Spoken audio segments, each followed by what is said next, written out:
Did you know that more than 90% of viewers don't subscribe to our channel? If you're watching this and haven't subscribed yet, please consider hitting that subscribe button. We don't run ads on our videos, so we don't earn anything from them. Every subscription, every like, every comment truly means the world to us. Your support keeps our passion alive and motivates us to create more. We'd also love to hear from you. Tell us where you're watching from and what time it is right now. Let's start our story. Story number 1. The night pinned itself close to the windshield, thick and gray like a woolen blanket pulled over a sleeping world. Miles of empty interstate unspooled ahead, the painted lines slipping beneath the hood of the rig with a steady, hypnotic rhythm. The truck's engine hummed in a deep, dependable drone, a low metallic lullaby woven with the faint rattle of loose change in the cup holder and the occasional creak of the trailer behind. Elias had been driving since late afternoon, the sun a dull smear sinking behind the distant hills. Now the sky was a seamless slate of cloud and darkness. No moon, no stars, just the reflection of his own headlights bouncing back at him from a curtain of low, gathering fog. The dashboard glowed with soft amber light, numbers and dials steady, tranquil, a little world of gauges and plastic edges, and the faint scent of stale coffee soaked into the seat fabric. He rubbed a hand over his face, feeling the faint rasp of stubble, and stretched his fingers on the steering wheel, listening to the pop of joints that had been in the same position for too long. The clock on the dash read 1:17 a.m. He was somewhere between small towns whose names he had already forgotten, running a route he didn't usually take. A rockslide farther south had closed his regular mountain pass, forcing him onto this older, narrower highway that wove through low, forested hills and valleys. The dispatcher had called it the scenic route, but there was nothing scenic to see tonight. Just dark trees pressed close to the shoulders and fog rising from unseen hollows. The first strange thing was the silence on the CB. Elias wasn't much for talk, but there was always at least a little chatter in the night. Drivers warning about stray deer, grumbling about way stations, trading stories to stay awake. On his usual run, the radio was a constant low murmur at this hour. Tonight, though, the speaker was empty except for an intermittent crackle of static, like someone rubbing a coarse cloth over the microphone. He glanced at the unit, adjusted the volume, flicked to a different channel, then another. Nothing, just that dry, whispering hiss. The fog thickened, swirling into the beams of his headlights. It rose from the ditches and slid across the road in slow, ghost-like scrolls, turning the trees into dark smudges and the reflector posts into floating white slashes. The world beyond the immediate circle of light seemed to shrink away, retreating into a formless gray. The lines on the pavement became his only trustworthy companions, rolling ever forward, unwavering and precise. He checked the clock again, 1:26 a.m. Up ahead, like a small miracle, a sign eased out of the mist. Its green surface was softened by the fog, its reflective letters blooming briefly in the headlights. Rest area 2 miles. Elias felt a quiet wash of relief. His back ached, his eyelids felt heavy, and the idea of stepping out of the cab, stretching, pouring himself a cup of fresh coffee from his thermos, it all seemed very welcome. He wasn't tired enough to be in danger, not yet, but tired enough that the thought of a brief pause was appealing. 2 miles slid by, then 3, maybe 4. Fog made the distance difficult to judge. The sign hadn't lied, he was certain of that, but the shoulder rolled on with no break, no ramp, no dim glow of vending machines through glass. He leaned forward slightly, as if the extra inch might help him spot something. The road curved gently to the right, then straightened again. The fog thickened, thinning briefly, then gathering once more in quiet, swirling drifts. Another sign appeared, emerging soundlessly from the haze. Rest area 2 miles.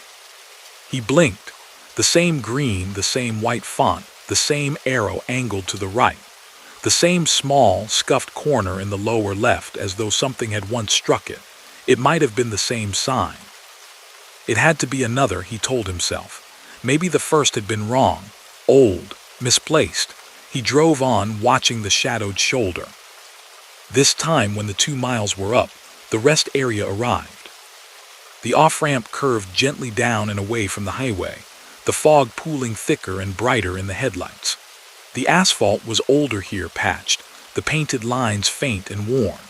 A pair of overhead lights glowed a soft, sodium orange through the mist, casting long, looping halos over the small parking lot and the low, cement block building at its center. Elias eased the truck into the lot, his tires crunching lightly over scattered gravel. The rest area was nearly empty. One compact car parked far off to the side, another tractor-trailer dark and silent near the exit ramp. The building itself was a simple rectangle, restrooms on one side, vending machines on the other. A row of picnic tables stretched along a narrow strip of grass, their wooden surfaces beaded with fine droplets of moisture that shivered in the glow of the lamps. He killed the engine, and the deep rumble faded into a hum that lived only in his bones. The sudden quiet felt almost loud in its own way. The fog filled the spaces around the truck, settling against the door like a patient, intangible presence. He sat for a moment, listening to the faint tick of cooling metal. The world outside seemed very distant, muffled by the soft white curtain pressed against the glass. His own reflection hovered faintly in the windshield, a tired face in a dark cap, eyes rimmed by tiny tributaries of fatigue. With a small sigh, he reached for his thermos, then paused. Something tugged at his attention, a tiny sensation, like a thread catching on a nail. The clock. 1:17 a.m. He frowned. That was wrong. He was certain more than a few minutes had passed since he checked it. He stared at the digits, waiting for them to flip. They didn't. The amber glow remained fixed, unmoving. He told himself it was just a glitch. Electronics did strange things sometimes in damp weather. A loose connection, a faulty display. Perhaps the real time was off by only a little. It didn't matter. He needed a break. He opened the door. The fog rolled in immediately, a soft breath of cold dampness that slid across his skin and crept down the collar of his jacket. He stepped down onto the asphalt, boots landing with a subdued, hollow thud, the sound swallowed at once by the heavy air. The lamps overhead drew faint halos in the mist, the light appearing to hang in midair like pale, suspended moons. The fog had a smell, clean, almost metallic, tinged with wet leaves and distant exhaust. The silence was nearly complete, only the faint hiss of the highway far above, where unseen vehicles might be passing in the dark, their presence muffled by distance and cloud. He could see only a few yards in any direction. The far edges of the lot were implied rather than visible, vague shapes suggested behind a gauze of white. The parked car was a dim silhouette. The other truck was a darker smudge beyond it, outlined only where its reflective strips caught the light in soft, dull glimmers. Elias stretched, feeling each vertebra politely protest before settling again. He rolled his shoulders, then started toward the building, his footsteps making a damp, sticky sound on the asphalt. The vending machines glowed behind a bank of windows, their bright colors muted by the fog-misted glass. Inside, the restrooms were clean but old, the tiled walls slightly yellowed, the mirror a little warped around the edges. The fluorescent lights hummed quietly, their steady buzz like a long, drawn-out exhale. The air smelled of soap and bleach and something faintly musty, as if the building had absorbed decades of travelers passing through, each leaving behind an invisible trace. He washed his face, the cold water sharpening the edges of his awareness. When he looked up, his reflection stared back, beads of water clinging to his hairline. For half a second, the image seemed delayed, slower than his movements, and then just as quickly it matched again, perfectly synchronized. He blinked. The feeling slipped away, like trying to recall a dream after waking. Back outside, the fog seemed even thicker, rolling lazily, the world beyond the pool of lamplight a soft, amorphous nothing. Elias poured himself coffee, the steam rising in a fragile column that twisted into the mist and vanished. The warmth of the cup against his palms anchored him, a small, human comfort in a place that felt oddly detached from the rest of the night. He leaned against the side of the cab and listened. The highway hiss had gone. He straightened slightly, angling his head.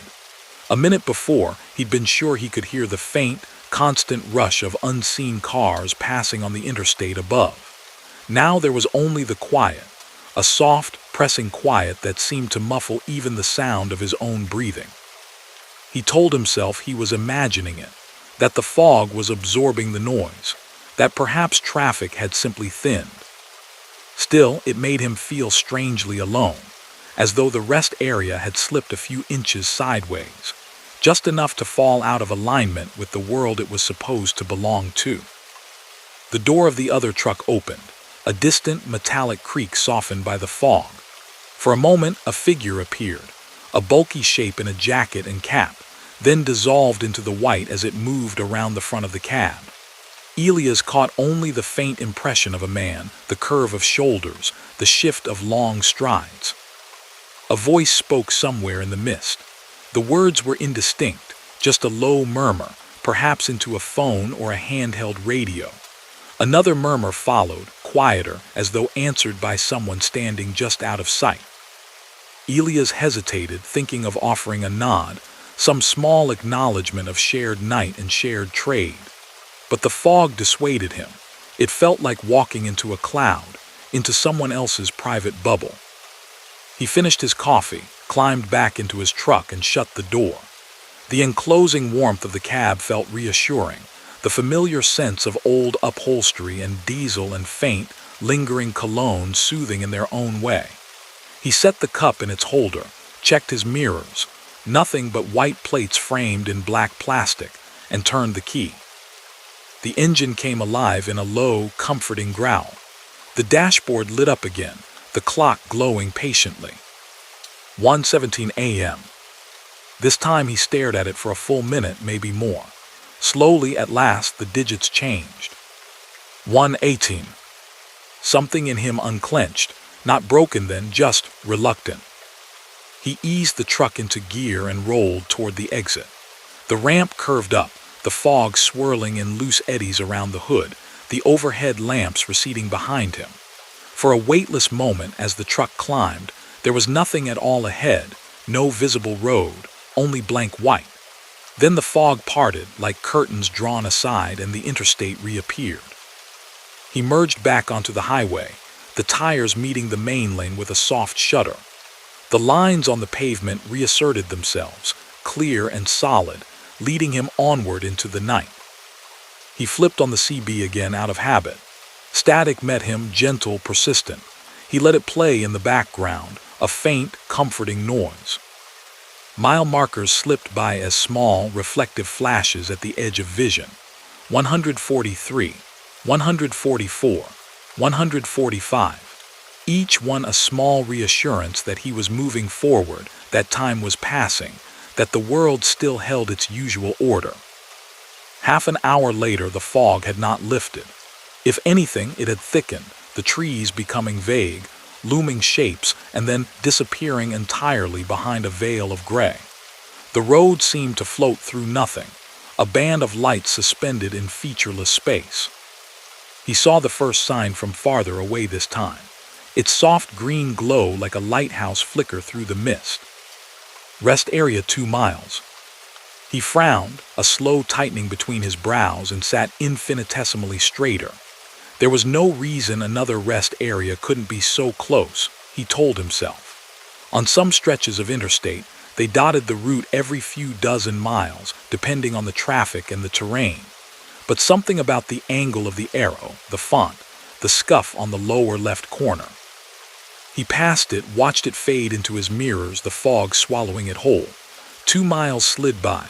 He kept count this time, watching the odometer, eyes flicking between the road and the dial. 1 mile, 1.5, 2. No off-ramp appeared. The highway remained unbroken, smooth. The shoulders flowed steadily past. The fog pressed in, as though trying to erase the fact that anything existed beyond the twin beams of his headlights. He checked the odometer again, another half mile, then another. The second sign emerged. Rest area 2 miles. The same green, The same white letters. The same subtle bend at the top where the metal had once been tightened back into place. The hairs along the back of his neck rose, light as breath. He could have turned off his lights and claimed fatigue. He could have blamed coincidence or an overlooked stretch of road maintenance. But something within him, a quiet, seasoned intuition honed by years on the long night interstate, recognized a pattern in the wrongness. He dropped his gaze to the clock. 1:17 a.m. Outside, the fog rolled and curled and thickened, as if the night itself were watching, holding its breath. Story number 2. The mountains rose slowly out of the dark, first as a suggestion of bulk in the distance, then as a looming presence that pressed against the horizon. As the highway climbed, the world became a series of switchbacks and slow, deliberate curves, the engine dropping into a deeper register with each grade. The air cooled with every mile, seeping faintly through the seams of the cab, carrying the faint scent of damp stone and fir trees.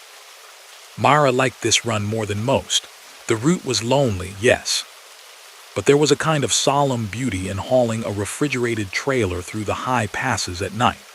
She liked the way the truck's headlights painted the rock faces, and how the reflections from the guardrail slid like silent, silver fish along her periphery. She liked the steady work of it, downshifting for the climbs, feathering the brakes on the descents, each motion a small, precise answer to the mountain's questions. Tonight, the forecast had been light fog at elevation. She had read the words on her phone in the harsh fluorescence of a truck stop restroom and thought little of them. Fog was a companion of the road. It softened sharp lines, dulled distance, made the world feel closer and more intimate. It was something to be respected, not feared like any weather. By the time she hit the first serious grade, the fog was waiting, draped across the road ahead like a blanket someone had pulled over the mountain's shoulders. It glowed faintly in her low beams, a luminous wall. The CB had been mostly quiet in the lower country. A few bursts of chatter in the distance, someone complaining about construction, another voice nodding a speed trap near mile 78.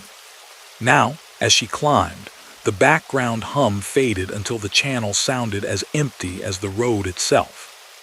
Her tires rumbled over the expansion joints of a bridge. The sound echoed briefly in the dark below, then was swallowed. The trailer creaked as it followed, the refrigerated unit's gentle hum a reassuring constant. On her right, the drop vanished into a featureless gray sea. The guardrail emerged from the mist in short segments, like the vertebrae of some great, careful animal. On her left, the mountain rose, a sheer wall of shadow and pale rock, its details lost as the fog thickened and climbed to meet her. She checked the dash, coolant steady, fuel comfortable, temperature just above freezing. The clock read 12:09 a.m. "Just us, girl," she murmured, tapping the steering wheel though the truck had no name. It was a habit like talking to an old friend. As she pushed deeper into the fog, the world narrowed. The farthest reach of her beam became a soft, glowing veil. Trees and rock outcrops appeared only to dissolve, rendered in shades of gray and white. Sound changed, too. The engine's note came back to her in muffled echoes, and the whine of the tires over asphalt seemed almost distant, as if she were hearing them through walls. She flicked on the fog lights, their lower angle revealing more of the immediate road. The glisten of damp pavement, the faint sheen of painted lines, the occasional reflective post standing at attention on the shoulder. The fog lights did not reach far, but they made the truck's cocoon of visibility feel more solid. The next curve sign loomed, yellow and black, warning of a bend to the right. The number beneath it advised a slower speed. She eased off the accelerator, felt the trailer's weight shift behind her in a slow, obedient sway, and guided the rig into the curve. Beyond the guardrail, there was only an impression of depth, the fog hanging in motionless curtains. Halfway through the turn, the radio crackled to life. Not the CB this time. The old AM/FM unit in the dash that she usually left tuned to weather reports or soft music when the cell signal died. She had forgotten it was even on. It had been nothing but static since before the foothills. Now a voice emerged from the noise, clean as if she were parked outside a station. Elevation increasing, visibility at less than 100 feet on the east grade. If you're still climbing, take it slow now. Mara's fingers tightened briefly on the wheel. It was the kind of announcement she'd expect from a late-night mountain weather station, but she had never picked one up this clearly up here. Usually, the only things on the dial this high were distant sports talk and the hiss of storms far away. She glanced at the display. The frequency was an AM number she didn't recognize, low down on the band, deep in the territory of preachers and static. The voice continued, measured and calm, genderless, somehow smooth, with no notable accent. Long-haul drivers, you've got ice trying to form on the shoulders just past the second bridge. Watch your mirrors, watch your breathing. That last phrase snagged at her attention. She might not have noticed it if the rest hadn't been so standard. She took a slow breath anyway, feeling the air move in and out. The cab smelled faintly of stale coffee and the citrus cleaner she'd wiped the dash with earlier at the truck stop. Nice timing, she muttered, easing through the last of the curve. She told herself someone had finally invested in a mountain condition station, that she'd simply never been on this stretch at this exact hour to catch it before. It was plausible, reasonable. Still, she adjusted her speed again, just a little. The road unspooled ahead, disappearing into distance measured in seconds rather than miles. The fog seemed thicker here, denser, as if she were pushing through the very clouds that folded over the peaks. She flicked her eyes from mirror to mirror. The trailer was still there, obedient and steady, its white sides painted ghost pale by her own lights. Beyond it, nothing. The radio hummed, a soft bed of static under the voice. "If you're on the east side of Coldwater Pass tonight," the announcer said, "you are not alone." A small, involuntary smile touched the corner of Mara's mouth. It was the kind of thing late-night DJs said in big cities, trying to comfort insomniacs and lonely drivers. But there was something about the way the words landed in the cab, about the timing of them, that made the back of her neck prickle. The station did not identify itself. There was no call sign, no location, no sly tag line. Just that statement, hanging in the thick, damp air. Her headlights swept over another sign. Elevation, 6,000 feet, steep grade ahead. The voice continued, unhurried. "Just up ahead, we've got a tight curve to the left and a pull-out on the right that you've probably never seen. If the road feels longer than you remember tonight, if you're thinking you should have crested by now, you're not imagining it." Her pulse slowed instead of speeding up. It was a reaction she recognized, the way her focus honed under pressure. The mountains demanded that kind of attention. They forgave less than the flatlands did. She searched through the windshield and in her memory. A pull-out. Up here there were only a few, most of them small dirt aprons meant for chaining up in winter. "Who are you?" she asked the empty cab, her voice quiet. The wipers beat a steady rhythm, smearing moisture into faint arcs. The announcer did not answer directly. "In case you're new to this stretch," the voice said instead, "you've got about 15 minutes of climb left, or maybe a little more tonight. Time does odd things in the fog." She reached to adjust the volume down a notch. The knob felt gritty under her fingers, resistor stepping the sound in small, satisfying clicks. The voice softened but remained perfectly intelligible, as if it were speaking directly into her ear. Her gaze flicked to the clock, 12:21. It felt as if she had been climbing longer than 12 minutes. Snow poles rose at the roadside, now tall, slender markers that stood higher than any winter drift. Their reflective stripes pulsed in her lights as she passed. On either side, the world was nothing but white and shadow. Ahead, the road bent left. A sign warned of a sharp turn and a reduced speed. She eased down into it, the wheel turning under her hands with familiar weight. The dark beyond the guardrail on the outside of the curve seemed deeper here, the fog a softer shade over some invisible drop. As she came out of the turn, she saw it, the pullout the announcer had mentioned. It was wider than most, a fairly generous paved space separated from the main lane by a painted gore and a line of short posts. No signage named it as a scenic view or chain-up area. It simply existed, an empty shelf carved from the mountain, vanishing into fog at both ends. She didn't remember it. Then again, memory could be slippery in the dark. Improvements were added to routes all the time. Asphalt was laid, retaining walls built. She might simply have never noticed it before in daylight, when the valley below would have pulled her eyes outward with its sweep of green. Now, the pullout was a rectangle of darker gray. On the radio, the announcer spoke with casual certainty. If your hands are a little tighter on the wheel than you'd like, if there's a thought in the back of your mind that maybe you should stop, this is your spot.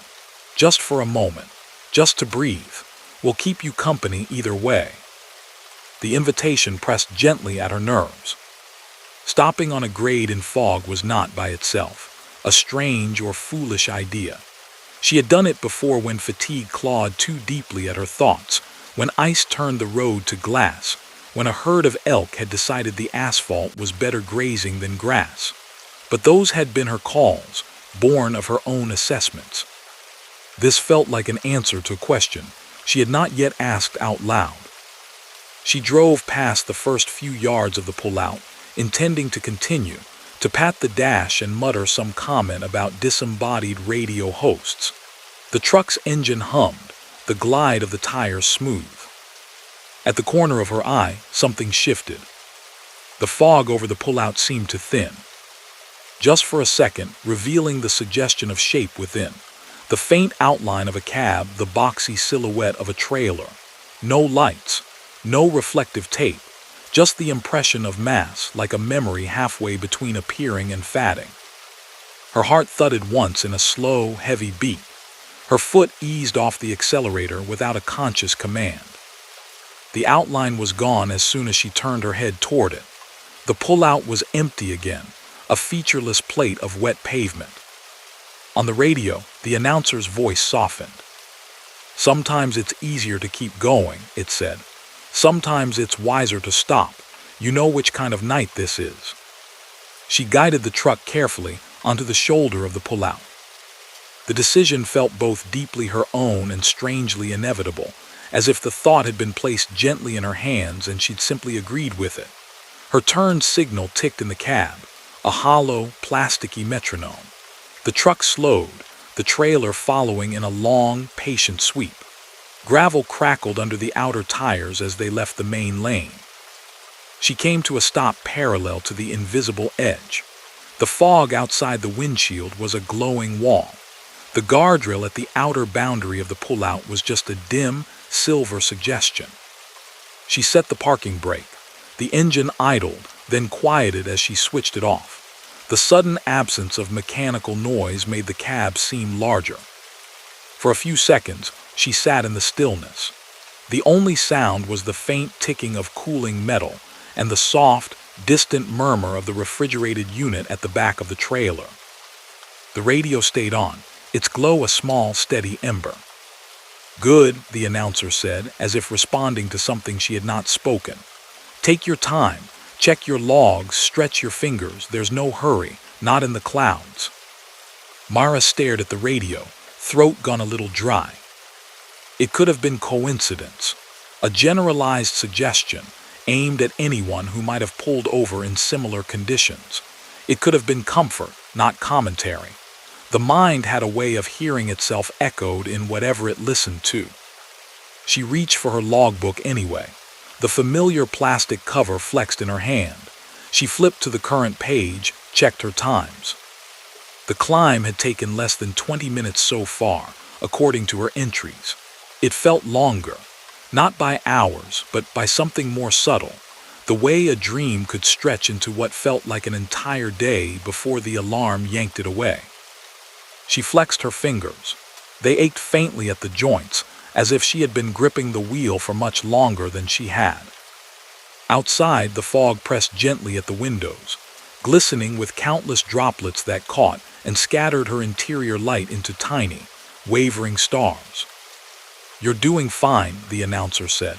"The pass is patient, it waits for everyone. Some just take a little longer."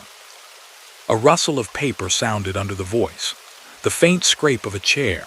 No music played, no ads, just the low, even tone, intimate as if the speaker were sitting at the small fold-down table behind her seats. She twisted slightly to glance behind, more to break the feeling than because she expected to see anyone. The sleeper was as it had been, neatly made bunk, duffel on the floor, small cooler strapped in place. Shadows pooled in the corners, soft-edged. When she turned back, the fog beyond the glass seemed different. Not thinner exactly, but layered. Through the shifting gray, faint halos of light glimmered at irregular intervals, like distant taillights swallowed by weather. Shapes hinted and vanished. A vertical plane that might be the side of another trailer. A low, rounded form that could be the nose of a cab. For an instant, she had the distinct, unsettling impression of being parked in a crowded lot rather than alone on a mountainside. Not seeing trucks precisely, but the absence where they might be. She blinked. The sense faded, leaving only her own reflection in the windshield. The announcer spoke again, voice pitched barely above a whisper now. "Sometimes when the fog settles just right on Coldwater, the road grows longer than it used to be. Miles stretch, minutes repeat. Folks think they've drifted or dozed or missed their turn." A small pause. "You haven't missed anything. The mountain just wants a word." Her hand hovered over the key in the ignition. Every part of her training, of her long years on the road, told her nothing supernatural was happening. Roads didn't lengthen. Time didn't loop. But fog could distort. Fatigue could knot perceptions into odd shapes. Yet she was not particularly tired. Her eyes felt clear, her thoughts sharp. She could feel her pulse in her fingertips. "What kind of word?" she asked, more to the fog than to the radio. "Weather's picking up on the west side," the announcer said conversationally, as if she had not spoken. "You'll have clear skies once you're past the ridge.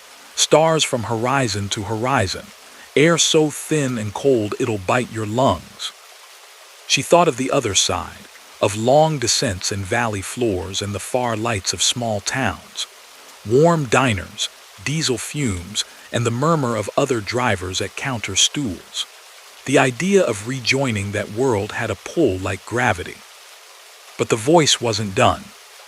"Before that," it went on gently, "just remember, when the white closes in this tight, when you can't see more than the next reflector post, you're also hard to see from anywhere else. All the maps in the world can say where the road is. Doesn't mean they can say where you are." The phrasing sat in her mind like a stone, dropped in deep water. She'd heard ghost stories, of course. She traded them at truck stops and rest areas, exchanged in the red-lit corners by coffee pots and vending machines. Phantom hitchhikers, lights that weren't really cars, exits that led to towns that had never been built. They were part of the culture, as much as CB slang and arguments over the best pie. She had rarely believed them. The road had enough real dangers. Now, alone in a fog-wrapped pullout with a chattering box of circuits speaking in riddles, she felt the edges of every story she'd ever heard close, softly around her. She stayed a while longer, 5 minutes, 10. The radio did not change its tone. The announcer spoke of wind directions, of temperatures high above the ridge, of truckers by first name whose rigs had passed earlier tonight and were making good time now down the far slope. The names meant nothing to her. They were delivered with the cadence of familiarity. Every few sentences, something would slip in, a phrase, a choice of words, that sounded aimed, somehow, directly at her. "When you start again," the voice said at last, "stay in your lane. Don't follow the shadows. The reflectors are your friends, the rest is just mountain." It was such simple, practical advice that she almost laughed. Almost. She started the engine, the roar cutting through the quiet. The cab vibrated faintly under her. As she eased back onto the main lane, the pull-out vanishing into white behind her, she felt a momentary resistance, as if the fog held her truck for a heartbeat before letting it go. The sensation was brief and subtle enough that she might have imagined it. The climb resumed. The grade steepened, then began to shallow almost imperceptibly. Her ears popped once, a tiny pressure shift. The snow poles grew shorter, one by one, as the snow line dipped below the road. The fog maintained its grip for a while, then began to fray, thinning into streamers. Patches of darker sky appeared overhead. The beams of her headlights seemed to reach farther, catch more detail, the texture of rock, the contour of the cut slope on her left. On the radio, the announcer's voice faded into a hush of static, then sharpened briefly one last time. "You're almost there, Mara," it said. "Watch for black ice on the first curve down, then enjoy the view." Her name, spoken so casually, so certainly, made the hairs on her arms lift under her jacket. She had not given it over the air tonight. The CB had been quiet. Her manifest was in a folder by her knee, not on display. She reached instinctively for the volume, fingers turning the knob hard left. The radio hissed, then fell silent. She stabbed the power button with her thumb for good measure. The display winked off. The truck crested the pass. Fog tore away like gauze, revealing a sky scattered with stars so numerous they seemed to crowd each other. The road curled away downhill, a ribbon of silver between patches of snow and dark rock. In the far distance, a few scattered lights blinked, small towns sleeping, unaware of the long-haul truck descending toward them out of the clouds. She guided the rig into the first curve down. Halfway through, her headlights caught the faint sheen of something on the asphalt that was not simply wet, a thin, glassy glaze hugging the inside of the turn. Black ice. She eased off the throttle, made no sudden moves. The truck held, tires whispering through. Her heart beat steadily. Once she was past it, she let out a slow breath she hadn't realized she was holding. For a long while she drove in silence. The fog was gone, left behind on the ridge like a forgotten thought. The CB stayed quiet. The radio remained as dark as if it had never worked at all. Far below, a cluster of lights marked a rest area, warm and bright against the surrounding dark. She considered pulling in, walking. Once around her rig, feeling solid ground under her boots before continuing. Instead, she kept going. The road unwound in front of her, familiar now, a friend she knew by heart. Later, much later, parked in a safe lot with the engine off and the truck gently ticking as it cooled, she would switch the radio on again, turning the dial carefully through the band. She would find nothing on the frequency she remembered but a far-off, crackling sermon and later, dead air. She would mention the strange, precise weather station in passing to another driver and see the momentary pause, the slow shake of a head. "Up there," the other driver would say. "Only thing you get on AM that high is garbage and thunder, always has been." She would not argue. Some things did not bend easily under the weight of explanation. But now, in the deep of the night on the far side of the pass, with stars overhead and the valley opening before her, the memory of that even, impossible voice stayed with her like a radio left on in another room. Not menacing, exactly. Not kind, either. Something in between, as old and patient as the mountain itself. She drove on, the road stretching ahead in gentle arcs, the world below sleeping, while somewhere behind her, in the place where the fog clung thickest to rock and rail, a pull-out waited in the white, and a voice with no name continued to speak to whoever happened to listen. Story number 3. The land out here never rose or fell. It just went on. Mile after mile of flat coastal plain, stitched together by drainage ditches and narrow canals, the fields broken only by clusters of scrub trees and the occasional lonely farmhouse marooned in its own square of dim light. At night, it felt less like driving across land and more like skimming just above the surface of some dark, shallow sea. The fog came up from that sea in slow, deliberate breaths. By the time Jonah crossed the county line, it was already forming low in the ditches, a pale milkiness that glowed faintly in his headlights. The air smelled of wet soil and distance, damp, earthy, with a faint tang of salt carried inland from the unseen coast. He could hear the road more than he could see it, the hiss of his tires on the asphalt, the faint drumming two-beat of expansion joints passing under the wheels. He hauled a stainless steel tanker tonight, full of chilled milk bound for a processing plant 3 hours ahead. The trailer rode smooth and heavy behind him, its contents sloshing in slow, muted shifts at corners and stops. In his mirrors, he could see the tanker's curved flank catching and distorting his own lights in a soft, silvery glow, like a piece of low-hung moon being pulled along in tow. The cab was warm. The heater purred low, sending gentle currents of air across his boots and up past his knees. The faint smell of coffee clung everywhere, the ghost of the last thermos, and the one before that soaked into upholstery and plastic. A small tin of mints rattled quietly in the cup holder every time the rig hit a seam in the road. His hands rested easy on the wheel, fingers not quite curled. He'd been driving since late evening, but the rhythm had settled around him like a familiar coat. The night on this stretch was usually empty, a car every 15 minutes or so.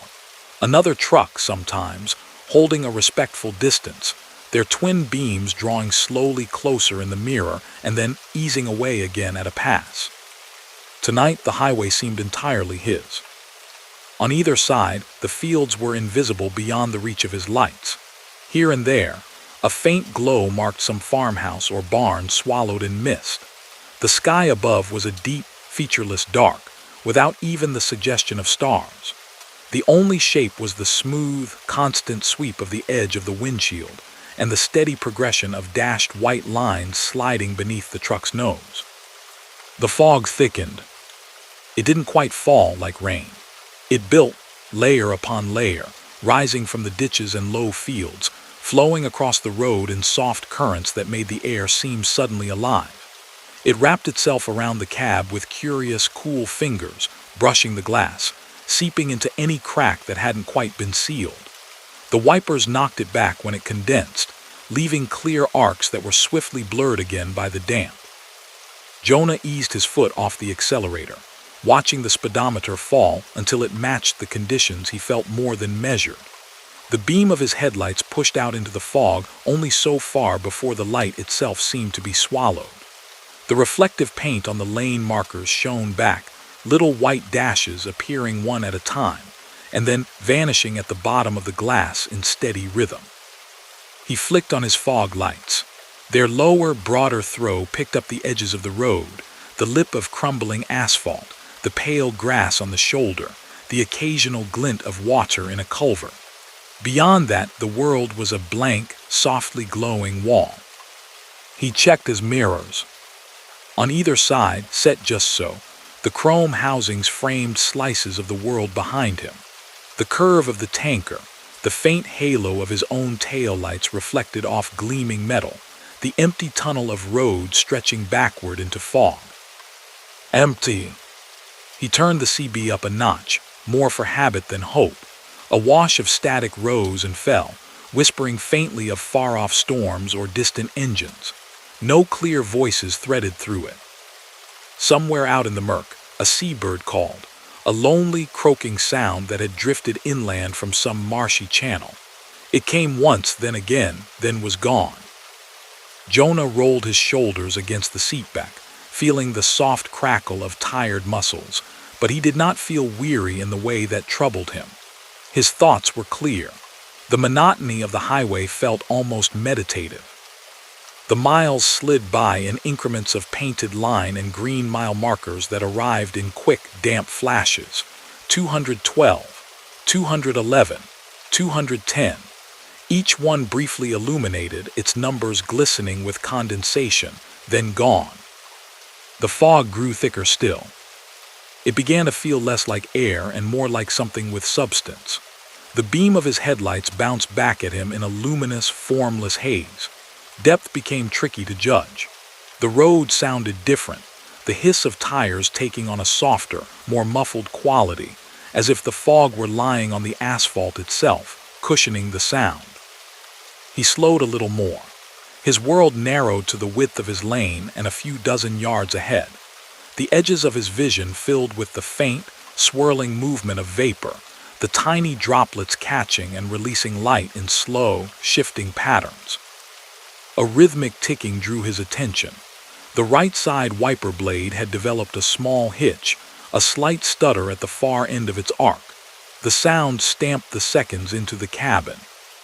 He checked his mirrors again, almost out of reflex. This time, the road behind him was not empty.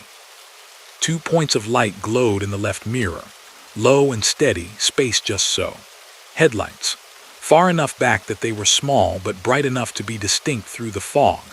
Above them, the faint amber glimmer of marker lights along a cab's roof, like a small constellation moving in formation.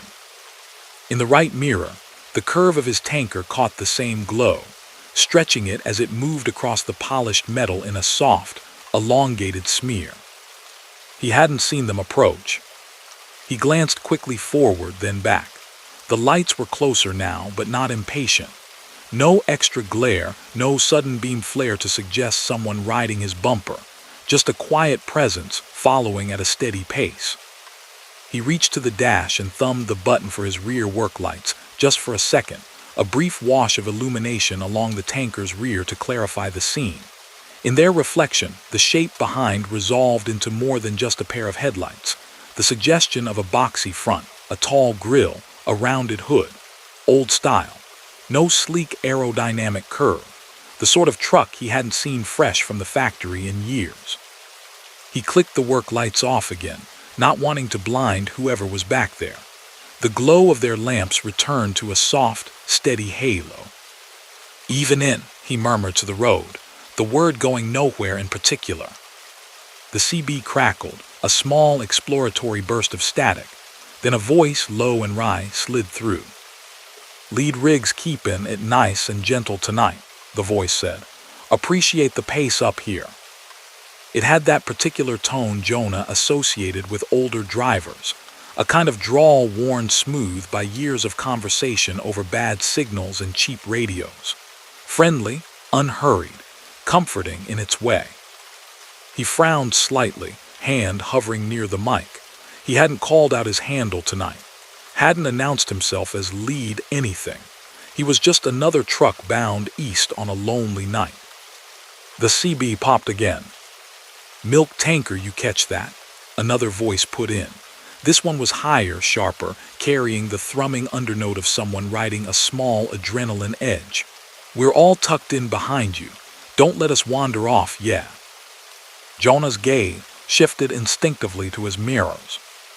The pair of headlights were still there, but now, further back, small and diffused, he thought he saw more glows lining up, a string of faint whites and ambers trailing away into the fog, each pair spaced with practiced distance, like beads on a thread. He swallowed, cleared his throat, picked up the mic. "Got you," he said. His own voice sounded strange in the enclosed space, rougher than he expected. "Didn't know I had company." A soft chuckle crackled back. "Been a long night in the soup," the first voice replied. "You were the first set of taillights we've seen in a stretch. Figured we'd fall in and ride it out." Jonah glanced at his speed. Steady, a little under the limit, safe for the conditions. He felt the invisible weight of the supposed convoy behind him, the idea of multiple rigs relying on his judgment making his fingers tighten fractionally on the wheel. "How many of you back there?" he asked, keeping his tone light. A brief pause. He could hear under the radio noise the faint sounds of other cabs, rattles, fans, the creak of seats. "5 now," the second voice answered.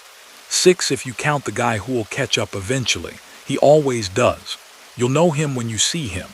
Old cab over, red as a stop sign, lit up like a Christmas tree." Jonah's brow creased. He hadn't seen any other trucks for nearly an hour before the lights had appeared. The fog was thick, yes, but his mirrors were good. He prided himself on checking them often, on knowing what was around him. Still, it wasn't impossible. Riggs could come up quick on the flat. He might simply have been lost in thought. Time got slippery when the world outside looked the same in every direction. He drove on. The fog held firm around them, a moving tunnel of luminous gray. The reflectors along the shoulder flashed past in even intervals. Overhead, the faint silhouettes of power lines appeared and vanished, each tower a ghostly construction emerging from and then sinking back into cloud. In the mirrors, the headlights behind matched his speed like a shadow.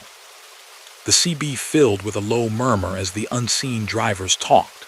They spoke of small, practical things: the state of the road 30 miles back, a closed ramp near a town with a name Jonah vaguely recognized, a detour that had added an hour to someone's route. Every now and then, laughter rippled through, relaxed and familiar. They called each other by handles that sounded like they'd been chosen decades ago, when the paint on these roads had still been new. Stonewall Cricket, Big June, Lantern. Jonah listened, saying little. Their chatter was oddly soothing, like sitting at a distant corner of a diner counter and overhearing regulars. The names of towns they mentioned, though, pricked at him. Some he knew. One or two he was sure no longer had exits by those numbers. A rest area they kept referring to, a place with old vending machines and a payphone out front, had, to his knowledge, been torn down and rebuilt years before. "Milk tanker, you got a handle?" the first voice asked eventually. He almost replied with the one he'd been using for the last decade, the one people knew him by from coast to coast. It hovered on the tip of his tongue, familiar and well-worn. Instead, another word rose up, unbidden. An older nickname, not his. The one that had been painted in peeling letters on the inside of the sun visor when he'd first bought this truck used from a lot long ago. "Sundown," he heard himself say into the mic. "You can call me Sundown." There was a brief silence, the kind that felt full. "Well, I'll be," someone murmured, their voice half lost to static. "Thought you hung it up, Sundown." A low whistle, a soft chuckle almost fond. "Lead us through, then," the first voice said. "Same as always." Jonah's palm felt suddenly damp around the mic. He set it back in its cradle carefully, eyes fixed on the road. The fog ahead was featureless. No intersections, no ramps, no changes in grade, just the straight ribbon reaching out into nothing. He exhaled, long and even, tasting the faint sweetness of condensed moisture in the cab. Behind him in the mirrors, the line of headlights glowed steady. Now and then he thought he saw the vague outline of a grille, the glint of chrome, the shape of a cab roof line against the gray. All older styles, rounded, boxy, none of the sharp, swept-back designs of the last 15 years. A sign emerged from the fog on the right, green and slick with dew. "Rest area 10 miles." He hadn't seen that sign before tonight, yet he must have. This was his regular route. He knew where the safe places to stop were, the odd little parking areas tucked behind trees, the aging picnic tables no one used at night. The thought slid through him like cold water. Had this rest area always been right here? "Gotten turned around at all?" the second voice asked suddenly, as if hearing something in his breathing. "Hard to tell how far you've really gone when it all looks like a cotton ball out the window." "Not yet," Jonah answered. His voice came out steady. "Road straight as a rule out here." Someone muttered softly, "Till it is." They fell back into their own conversations, leaving him with his thoughts and the rhythmic whisper of the tires. Fog beaded on the edges of the glass, streaking slowly as gravity and vibrations worked on it. The world outside grew no lighter or darker. Time flattened into a series of small, repeated moments. Glance forward, glance left mirror, glance right mirror, check gauges, listen to the hum. The rest area appeared almost without transition. One moment the road ahead was uninterrupted. The next, a blue sign loomed out of the mist, "Rest area 1 mile." A heartbeat later, the soft glow of sodium lights bled into the fog on the right, painting it in warm, murky orange. Jonah signaled, the indicator ticking calmly. Gravel crunched faintly as the shoulder widened, then broke into a broad, looping ramp. The fog took on new shapes around the fixed pools of lot lighting, revealing empty parking spaces, muted picnic shelters, the low, blocky silhouette of a restroom building. He eased the rig down and into the truck parking area, choosing a slot near the far edge where he could pull straight through. The tanker responded with its usual gentle lag, the milk inside sloshing minutely as he came to a full stop.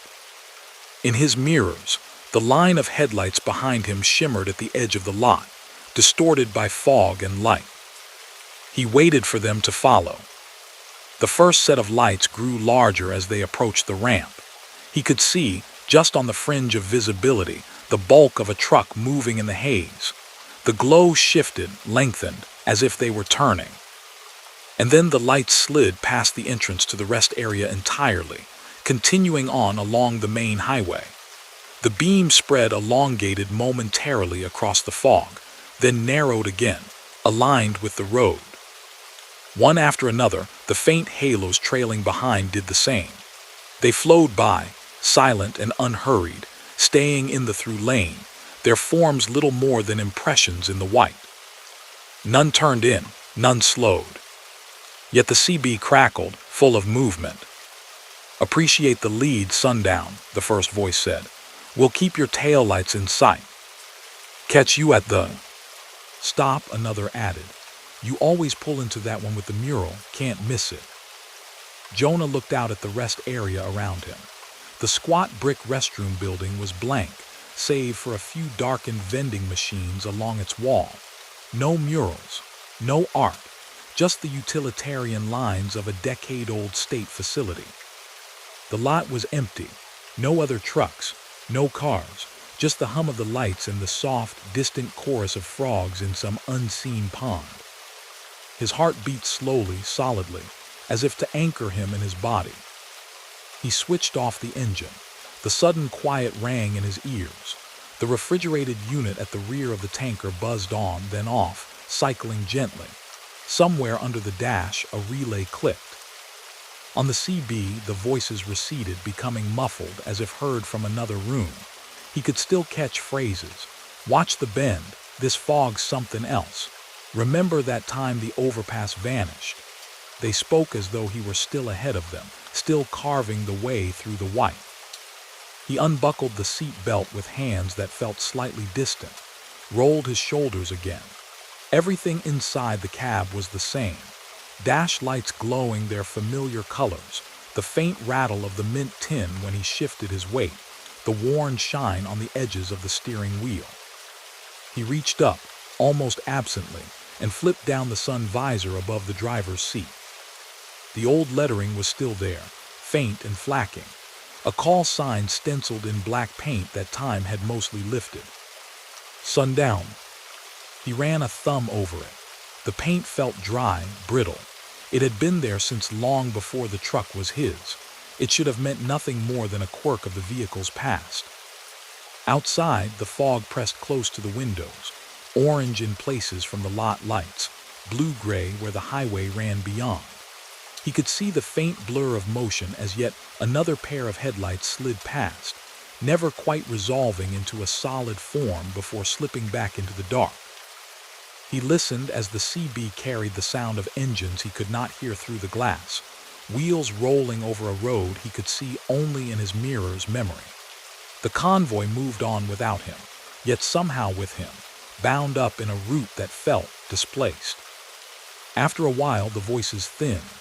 One by one, they dropped off, mid-sentence or with a laugh, their carriers fading into static. The channel grew quiet, save for the occasional pop and hiss of atmospheric noise. Jonah sat there, until his own breath fogged faintly on the inside of the glass. Eventually, he stepped down from the cab. The air hit him in a cool, damp wave, smelling of wet concrete and distant marsh water. The fog swallowed sound, making his footsteps on the gravel seem small and close. The orange dome lights hummed overhead. He walked once around the truck, palms brushing the cold metal of the tanker, boots crunching. Everything was as it should be, tires firm, lines secure, seals tight.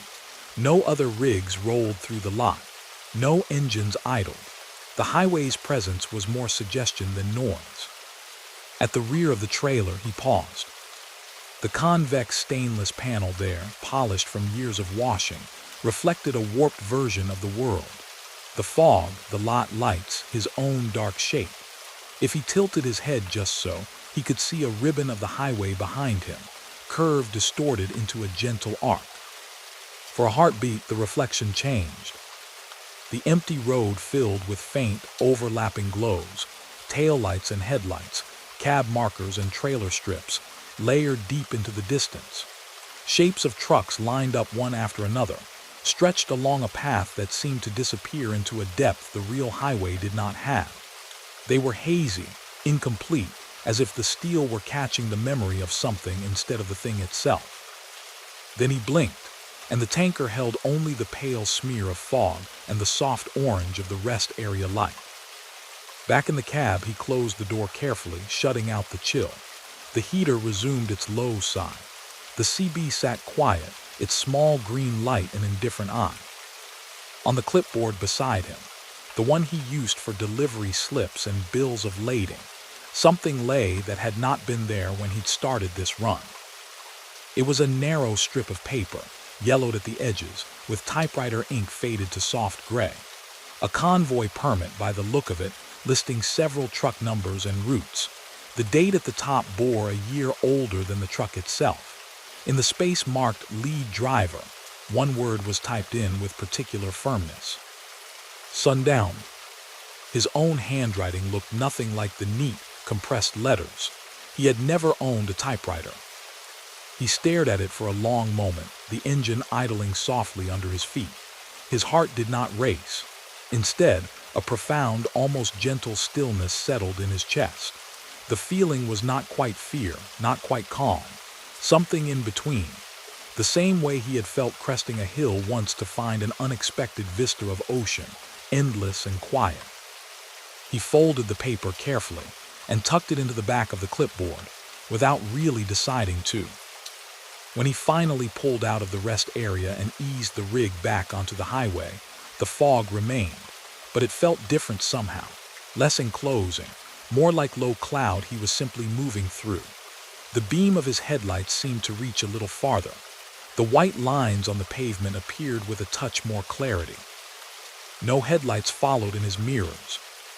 The CB stayed subdued, offering only the occasional distant voice from some other channel, some other road. Ahead, the miles continued to unspool.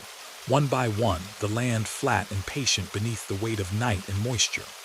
Jonah drove on, the man and the milk and the memories of a convoy that might have been, or once had been, or always would be, somewhere out there in the permanent fog of an old, unending night.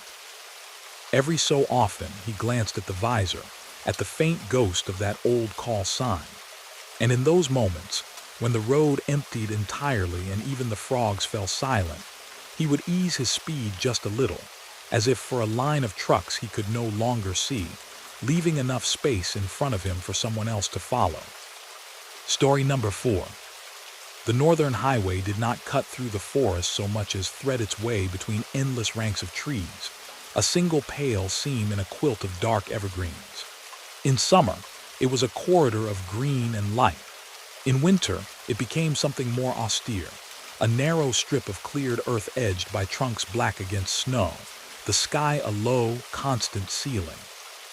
Tonight, it was neither summer nor winter, but one of those in-between nights when the air was just cold enough for its own breath to become visible. A fine, glittering frost crusted the ditches and the grassy shoulders, and a slow, creeping fog had risen from the half-frozen marshes that lay hidden beyond the tree line. Lee's truck moved through that landscape like a small, bright ship on a gray and silent sea. The cab was a muted cocoon of light and warmth. The dashboard glowed with its familiar constellation of gauges, each needle steady in its ordained arc. The heater pushed out a constant, low stream of air that smelled faintly of dry vents, and the pine-scented wipe she'd used on the steering wheel earlier that afternoon. Her coffee, in a chipped blue thermos, had cooled enough not to scald but still carried the bite of dark roast. Outside the windshield, the world narrowed. The fog did not arrive all at once. It gathered in hollows first, delicate veils over low-lying stretches of road, then thickened in the shadow of rock cuts, then spread outward until the entire highway was swallowed in a luminous, shifting gray. Lee watched it grow denser in her headlights as she climbed a gentle rise, the glow ahead becoming more diffuse, the trees alongside disappearing into vague pillars of shadow. She flicked on the fog lights. Their broad, low sweep painted the immediate road in a softer, amber-tinged light, catching the wet gleam of the asphalt and the dusting of frost beyond. Reflective markers along the shoulder answered back in short, bright flashes that were gone almost as soon as they appeared. She eased her speed down by a few notches.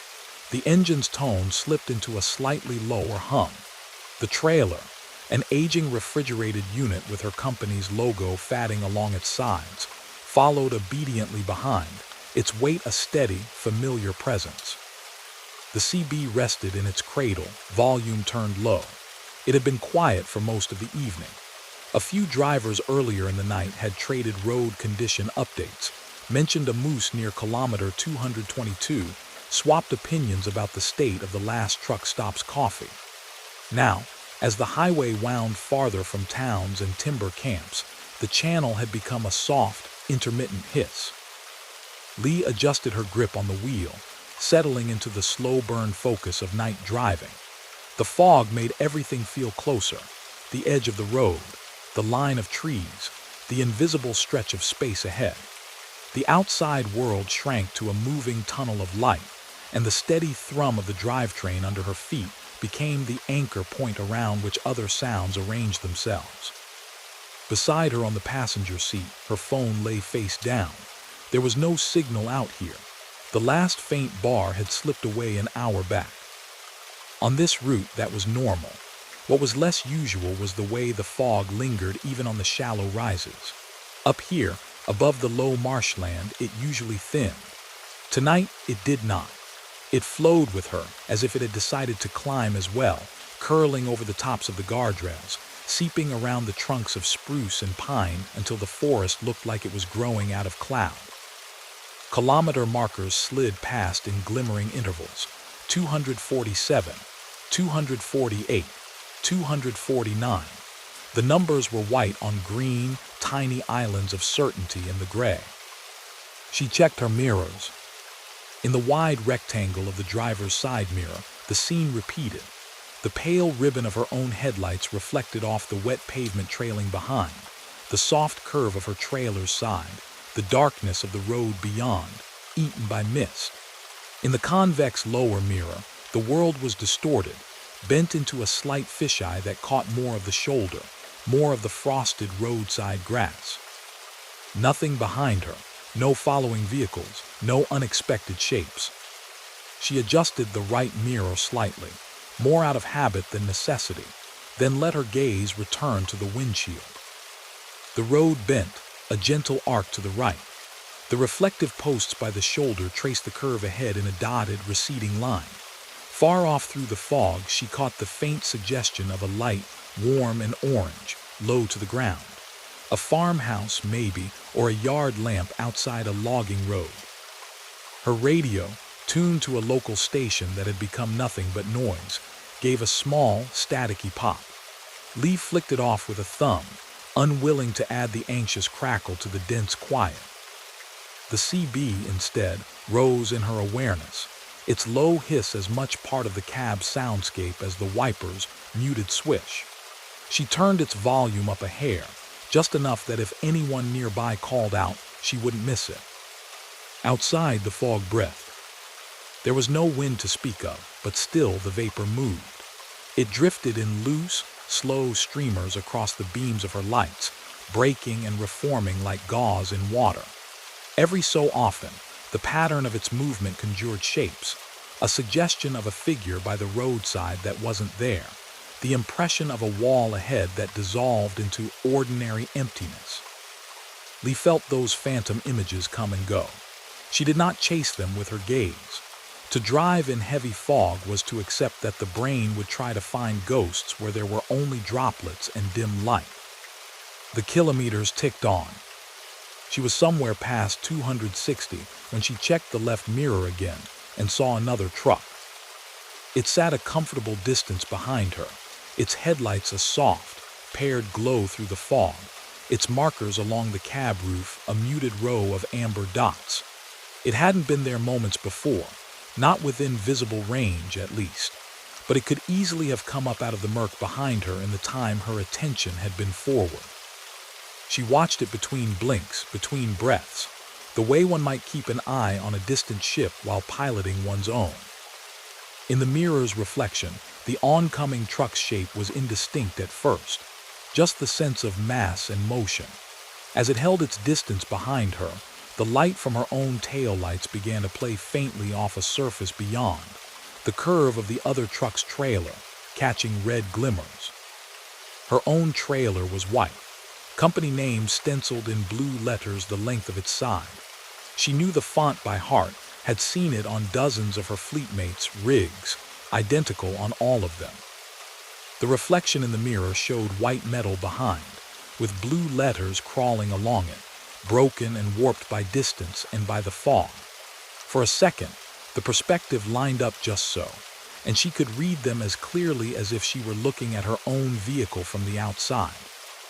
Nordway Cold Transport. Her company, her logo, her livery. It wasn't unusual. There were other Nordway drivers on this route, especially at night. The depot in the northern town where she was bound serviced multiple clients. Convoys of refrigerated trailers came and went with regularity. She reached for the mic. "Nordway behind me," she said, voice even. "You seein' the same soup I am back there."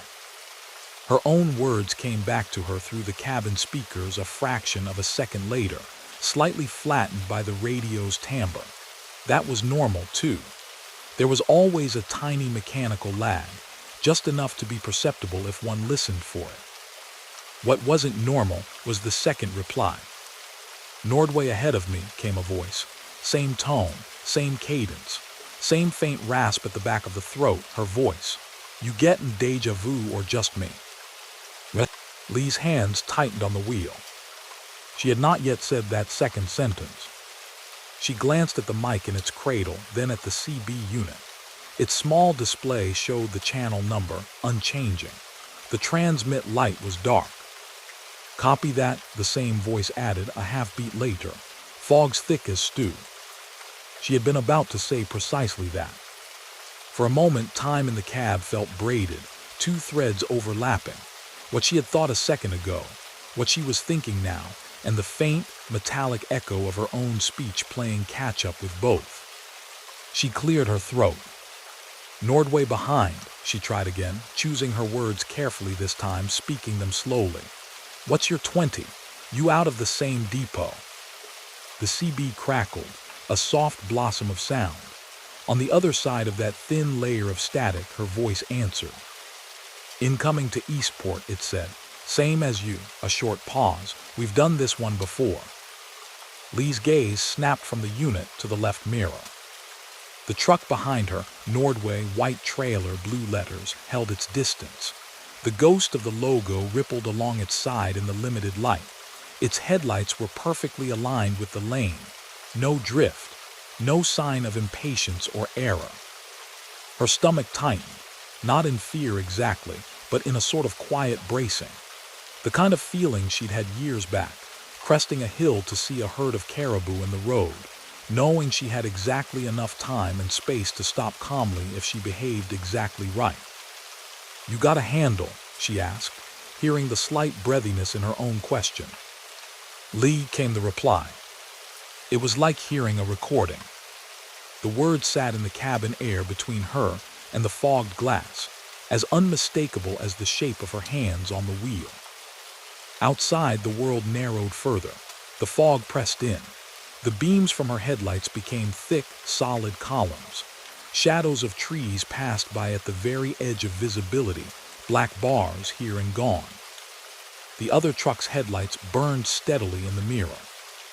Lee's thoughts rearranged themselves around a new idea, one that felt at once unreasonable and precisely correct. The truck behind her was not merely from the same company. It was the same truck, her truck, seen from somewhere else along the line of time, ahead or behind, she could not say which. The mind, faced with something that did not align with its expectations, worked very quickly to impose some pattern. This was the one hers chose. It settled into place with a quiet, strange certainty. "What's the weather like where you are?" she asked the CB, voice barely above a murmur. "Fog," came the answer. "Cold. Feels like the trees are leaning in." A soft, wry huff of breath that was exactly how she sometimes laughed when no one was watching. "Same as you, I guess." A sign emerged through the murk ahead. A low wooden board on two posts, reflective letters spelling out a river's name and the number of the bridge that crossed it. WHITFEN River 3. She knew this spot. The river ran slow and wide under the road, its surface dark and often misted in autumn. Tonight, the fog would be thicker there, where the damp rose from exposed water. "Whitefin Common up," she said without thinking. "Bridge in 3 clicks, shoulders narrow." Silence on the CB pressed closer for a beat. "Already crossed it," her voice replied, flat and sure. Lee's fingers flexed on the wheel, seeking the exact middle of the lane by instinct. She hadn't yet seen the glint of water under the guardrails. The road still rose gently toward the river's low valley. "Road slick on the far side," the voice added, almost absent-mindedly. "Frost over blacktop. Doesn't look like much, but you'll feel it. Tiny shimmy." Her eyes went to the temperature readout on the dash. Just at freezing, maybe a breath below. Enough for hidden ice in the right conditions. "Copy," she said. Her own headlights found the start of the bridge a few seconds later. The reflective stripes on the metal rails shimmered in the beam. The river below was invisible, cocooned in fog. Her tires rolled from asphalt to concrete with a subtle change in tone beneath her feet. She held her speed steady, hands light but attentive on the wheel. The fog over the water was denser, the beams of her lights pushing into it like spears into milk. The feeling of openness to either side was stronger here, despite the fact that she could see almost nothing beyond the guardrails. Halfway across, the trailer gave the barest hint of a sway. Not enough to alarm, just a little roll, like a sleeper turning over. The steering wheel transmitted a faint wriggle to her palms as the drive tires passed over a nearly imperceptible patch of less grippy surface. A tiny shimmy. She corrected without thinking, easing the wheel, letting the truck find its line again. No drama, no danger. In the mirror, the other headlights burned, undisturbed. On the CB, her own voice sighed very quietly. "See," it murmured, "same road." Lee driven this highway at night enough times to know that things happened in it. Tricks of light, odd echoes, illusions born of fatigue and weather. She had learned to respect those things without being ruled by them. Most of the time, a strange sound in the woods was just an animal. A flicker in the mirror was just a passing car. Tonight, though, what she felt most was not fear. It was an awareness of something delicate and unfamiliar brushing up against the edges of her route. As if, somewhere nearby, a second version of this night was running slightly ahead or slightly behind her, close enough that occasionally the two overlapped. "Where are you now?" she asked quietly, as the road rose away from the river and the bridge. "Past the marsh," the voice answered after a moment. "Just came through that S-curve with the frost heaves. You?" "Just over Whitefin," Lee said. A pause, the CB hummed gently. "Right behind, then." In her mirror, the other truck's lights had not changed position. They were still a constant, respectful distance back, as if tethered. Yet the sense the words gave was that of someone further up the line, looking over their shoulder at where she was, their path already walked. Kilometer 273, 274, 275. The fog remained, but its character shifted subtly. It seemed less chaotic, more organized into low, lapping bands that sat in the shallow dips and blew thin over small rises. The outlines of the trees grew a fraction clearer at the edges of vision. Lee knew there was a section ahead where the road curved in a lazy S. The asphalt buckled in two low ripples where the frost worked at it year after year. Nothing severe, just enough to set a poorly loaded trailer pitching if the driver wasn't tuned in. She thought of it at the same moment that her own voice came through the CB. "S-curve's fine," it said. "Watch the second hump, don't overcorrect." The first bend in the S arrived a heartbeat later, the reflective line of posts tilting slowly across her field of view. Beyond them, the fog hung close over what she knew was a marsh, a low basin where in summer cattails grew thick and tall. She felt the first ripple in the pavement through the truck's frame, a rise and fall, a gentle rocking.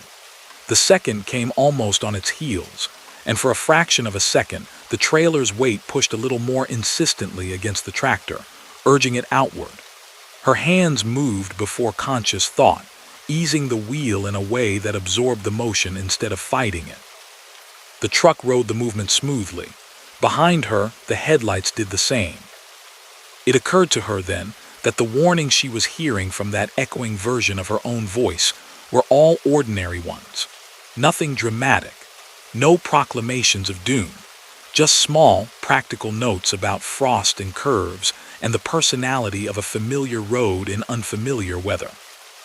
It was like listening to an older driver mentor a rookie through their first time on a tricky stretch. Only the driver in question was herself, and the stretch was one she already knew well. "Where do you end up?" she asked, surprising herself. The CB hummed. The hiss of the carrier filled the cab for a long breath. "Yard at Eastport," her voice replied eventually.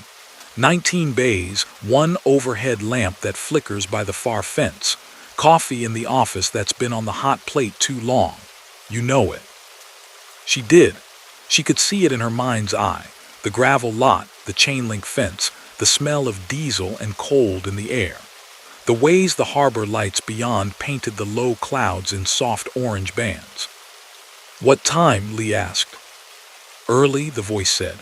"Before dawn, but not by much." In the mirror, the other truck's lights did not waver.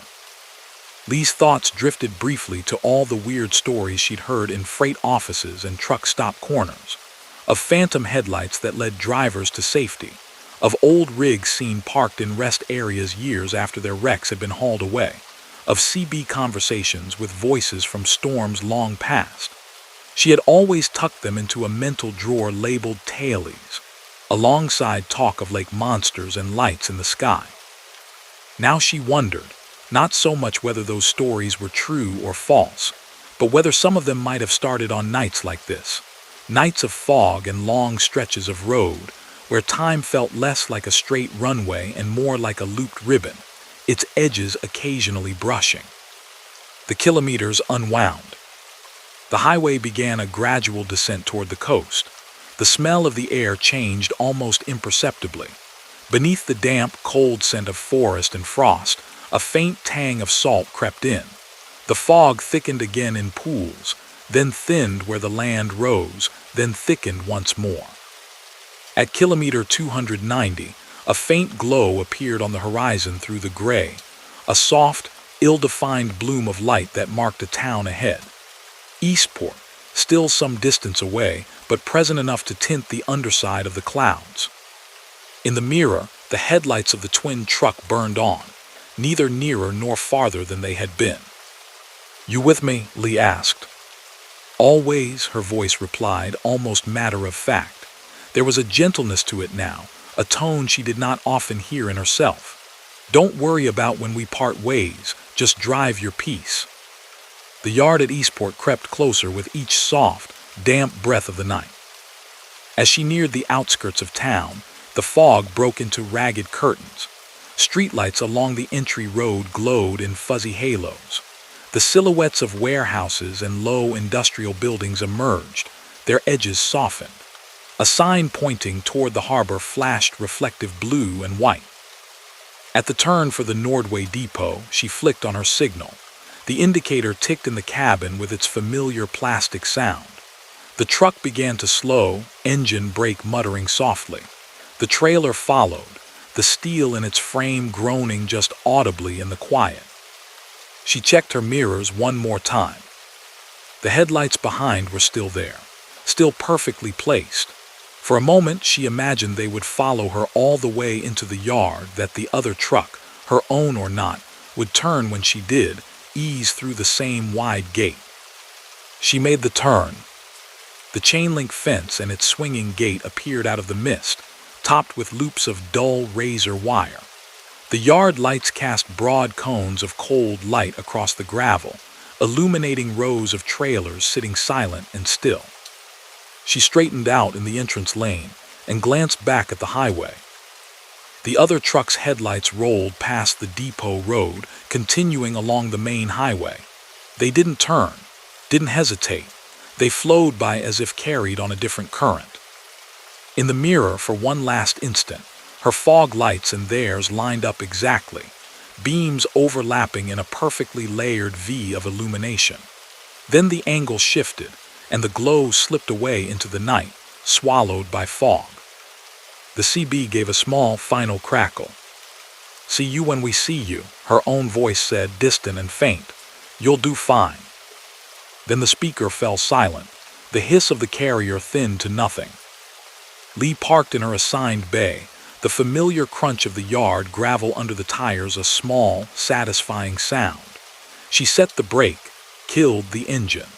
The sudden absence of vibration made the world feel as if it had stopped moving for a moment. In the stillness, she could hear the faint clang of a loose chain somewhere on a nearby flatbed, the soft flapping of a torn tarp, the distant slosh of harbor water against pilings beyond the depot fence. She sat for a minute, hands resting in her lap, watching her breath fog faintly and then fade in the colder air of the powered-down cab. On the passenger seat, her phone buzzed. A bar of signal had returned. A message from dispatch blinked on screen. Time log received, good run, see you at 7. Lee picked up the clipboard from its hook by the visor to check her own notes before heading inside. A scrap of paper fluttered loose from between the log sheets and landed face up in her lap. It wasn't one of hers. The paper was slightly yellowed, the edges softened by handling. The handwriting in the center was small and neat, each letter precise. A simple notation read: Eastport fog, minor frost, watch Whitefin and the S-curve. Below that, a single word, Lee.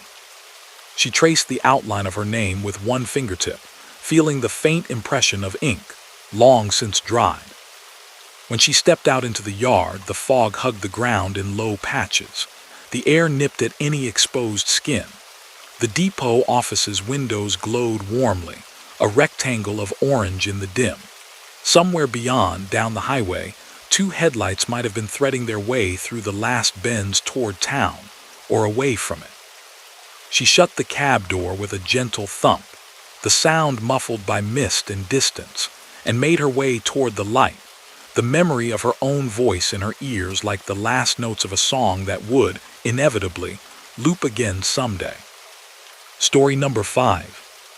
The city sat low on the horizon, a dull, scattered glow pressed under a lid of cloud. From a distance, its lights looked like something seen through smoked glass, muted, blurred with no hard edges. Between that glow and the long, level darkness of the outlying fields, a tangle of concrete and steel rose up in stages, the interchange.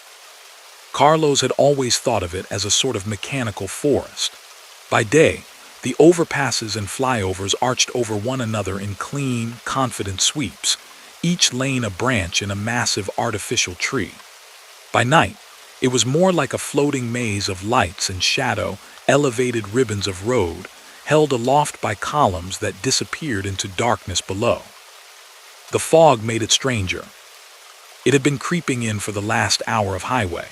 First a light mist over the median, then thicker wisps that clung to low spots, then a more determined curtain that blurred the taillights of the few cars sharing the road with him. Somewhere out toward the coast, the damp air had met the cold concrete, and the result had poured slowly inland, a white tide rolling over the city's edges. By the time Carlos reached the first ramps of the interchange, the fog had climbed to meet him. From the driver's seat of the tractor, the world narrowed down to the tunnels defined by his own headlights. The wet pavement shone in twin, glowing ribbons ahead. The green overhead signs, their reflective letters usually crisp and legible from a distance, now loomed suddenly out of nowhere and were gone as quickly, snapped away behind him like pages turned too fast. He knew this knot of highway well enough in daylight. It was the junction where the beltway around the city braided itself with three major routes: north to the mountains, south along the river, and east toward the coast. He had an exit to catch somewhere in the middle of it, one slender ramp among many that would lift him up and over the sleeping neighborhoods before dropping him onto a quieter spur. In the cab, the air was warm, a faint smell of diesel and pine cleaner mingling with coffee that had gone past its prime. The engine hummed low under his boots. The trailer behind, an empty dry van tonight, light and well-balanced, ruffled slightly in side gusts as he crossed the first elevated span.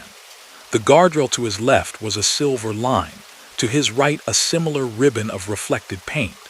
Beyond either, the world dropped away into pale, impenetrable gray. He glanced at the GPS mounted to the dash. Its backlit screen showed a simplified version of the interchange. Thick blue line for his current route, thin gray lines for the others, his position marked by a small arrow. The system's calm, synthetic voice had fallen quiet a few minutes ago, as if it too were holding its breath while the truck climbed into the fog. Up ahead, an overhead sign materialized with almost no warning. Bright green, glistening with moisture, its white letters shining in the truck's beams. Exit 34B, River South/Port District. Exit 35A, Beltway East. The split came fast. To the left, the lanes climbed. To the right, they curved. His exit, he knew, would be under the 35 series, somewhere on that eastward sweep. He signaled and eased the truck toward the right, feeling the slight tug of centrifugal force as the flyover began to bend away from the central knot. Fog pressed in from every direction. The city's distant glow was gone now, cut off by the density of the mist. The sodium lamps mounted along the barriers were reduced to hazy, floating orbs, their poles hidden, their light spreading in weak, haloed discs. Carlos's hands settled more firmly on the wheel.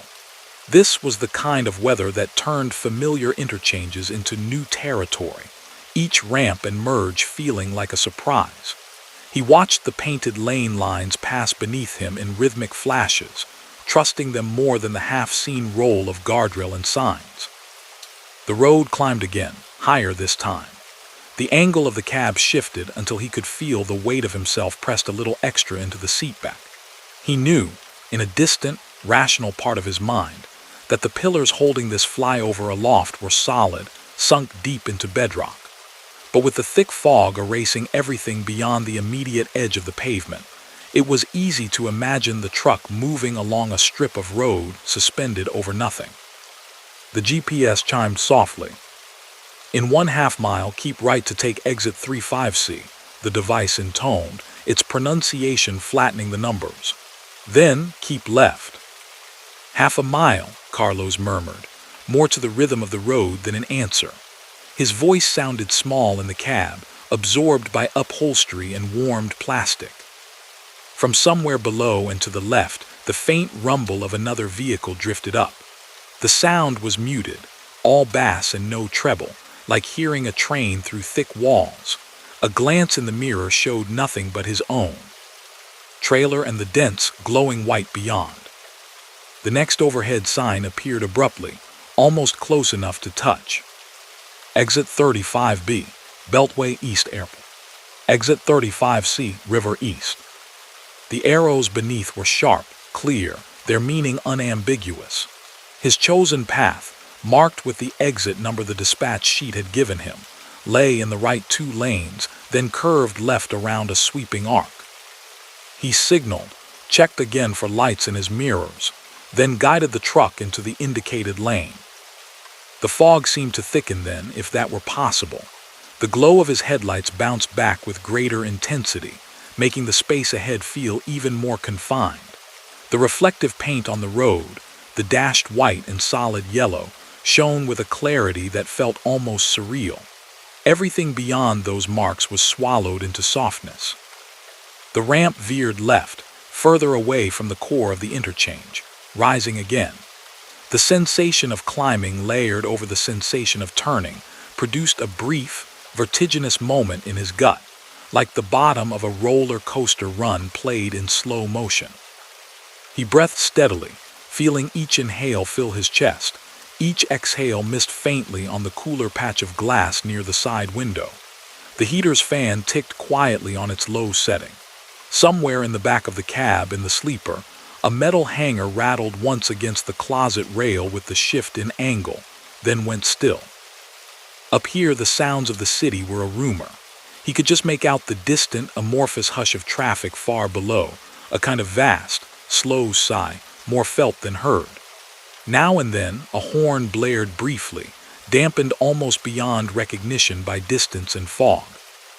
Another overhead sign rose in front of him, its words blurred in the glow until he was almost underneath it. Exit 35C, River East/Old Dock Road. He frowned faintly. Old Dock Road. That didn't match the name on his directions, though it might be a local label. Interchanges were full of such quirks. Exits renamed without anyone updating the trucking company's printed sheets, on-ramps belonging to one town while the off-ramps fell under another's jurisdiction. Beside the words, a changeable message board glowed amber. Its digital letters scrolled slowly in the damp air. Expect fog. Use caution. For a moment, as the truck passed beneath, the letters flickered. A trick of voltage, perhaps, or moisture. In that instant, the message seemed to break and reform into something else. Expect more. Watch your lane. He blinked. The board was already receding in his mirrors, its dots returning to their original, sensible pattern. He told himself it was an artifact of the light, of droplets on glass and on the sign's own surface. The ramp narrowed. Concrete barriers rose a little higher on either side, their tops beaded with moisture, their faces streaked dark with old rain. The truck's headlights, now constrained, cast a shorter, more focused pool of light ahead. The feeling was less of being on a highway and more of being in a corridor. The GPS spoke again. In 1/2 mile, keep left to continue on exit 35C. Carlos glanced at the miniature map. The blue line representing his route split briefly, one branch looping around and reconnecting, the other continuing straight before angling off. His tiny arrow moved toward the fork with an almost placid inevitability. The sense of height never left. He could not see the ground below. The fog outside the cab seemed to have no bottom and no top, just layers of white thick enough to hide the world. Another vehicle's presence brushed his awareness. A faint, rhythmic thump from somewhere up ahead, the soft hiss of tires on wet concrete. He peered into the fog, straining not his eyes but his patience. Revealing distance too soon was no use. Better to let whatever was ahead appear at its own pace. Slowly, twin red lights emerged. Tail lights, small and hovering, held steady in the center of his lane. They brightened faintly as the unseen driver ahead feathered their brakes going into the next curve. Relief pricked at him in a gentle way. Another vehicle meant he was not entirely alone up here in the cloud and steel. He eased off the throttle a touch, settling a respectful distance behind, letting their path and speed guide his own. The other vehicle was a truck, a tractor-trailer by the spacing of the lights and the height at which they sat. As the fog shifted slightly, he caught a glimpse of reflective tape along the trailer's lower edge, glowing in little rectangles. The curve straightened.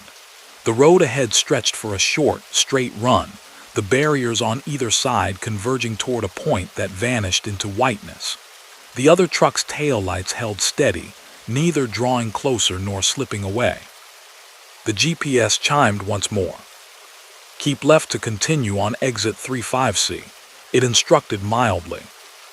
Up ahead, a small overhead sign hung over the lanes, its presence announced more by the shadow it cast in the fog than by its own light. 2 arrows, one angling right, labeled Beltway Loop, one angling left, unlabeled. The truck in front of him signaled left. Its taillights blinked, dim flashes of red in the pale. Carlos did the same, following its lead. The lane edged left through a gentle kink. The concrete barrier on that side flared slightly, then straightened. The road hummed under his tires in a new pitch as he crossed a seam. The feeling of climbing continued. He expected, on some level, that the flyover would begin to drop toward ground level soon. These ramps were elevated, yes, but not endlessly. Eventually they had to rejoin the earth, to empty out onto surface roads and feeder routes. Yet the grade remained subtly upward, and the fog continued, as constant as if he were driving through a cloud anchored permanently at this height. The taillights ahead did not change size. The other truck might as well have been fixed to him by an invisible rod. He glanced at the GPS again. The little blue line had unwound into a slow, looping curve. His arrow crept along it, nearing a bend that, according to the display, would swing him around and down toward the river's edge.